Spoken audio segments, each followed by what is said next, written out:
तो परमात्मा कहते हैं कि तुम तो खोज रहे हो, हे परमात्मा हमें सुख दे, हमारे परिवार की रक्षा करो। आप उससे अर्ज लगा रहे हो जो तुम्हें खाने के लिए रोके हुए है। कसाई से यदि बकरे अर्ज लगावें कि हमें बख्श दो, हमें बख्श दो, तो उनकी अर्ज व्यर्थ है। तो परमेश्वर कबीर जी ने बताया कि आप जी इस काल कसाई के लोक में रह रहे हो।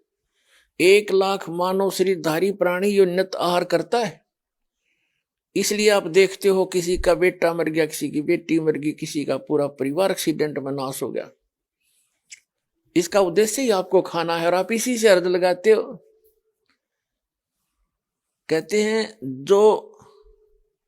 जो भक्षक उसको रक्षक कर जाना, और जो रक्षक उससे फिर उदास दीवाना। जो आपका भक्षक है, आपको खाता, तो उसको तुम रक्षक मान बैठे। ब्रह्म की पूजा करते हो। ब्रह्म इज काल, जो ब्रह्म तो काल है। और कबीर साहब इज दयाल, कबीर साहब दयाल है। अब पूर्ण परमात्मा का हमें पता नहीं था, हम इसी आगे अर्जी लगाते रहे, पूरा कुल का कुल नाश हो जाता है, परिवार का परिवार नष्ट हो जाता है। जैसे कुल नाश कैसे हुआ, श्री कृष्ण जी को हम भगवान मान के पूजा करते हैं, और दुर्वासा जी के श्राप से पूरा यादव कुल विनाश को प्राप्त हो गया, इंक्लूडिंग श्री कृष्ण जी। तो परमात्मा कहते हैं युग काल क्या करता है, इन ऋषि महर्षियों को सिद्धि से युक्त बनाकर गलत साधना करवा के इनको एटम बम बनवा लेता है, और रिमोट अपने हाथ में रखता है। जब चाहता है उसके रिमोट दबा देता है, उससे जो चाहे करवा देता। जैसे दुर्वासा ने श्राप दे दिया जरा सी बात पे,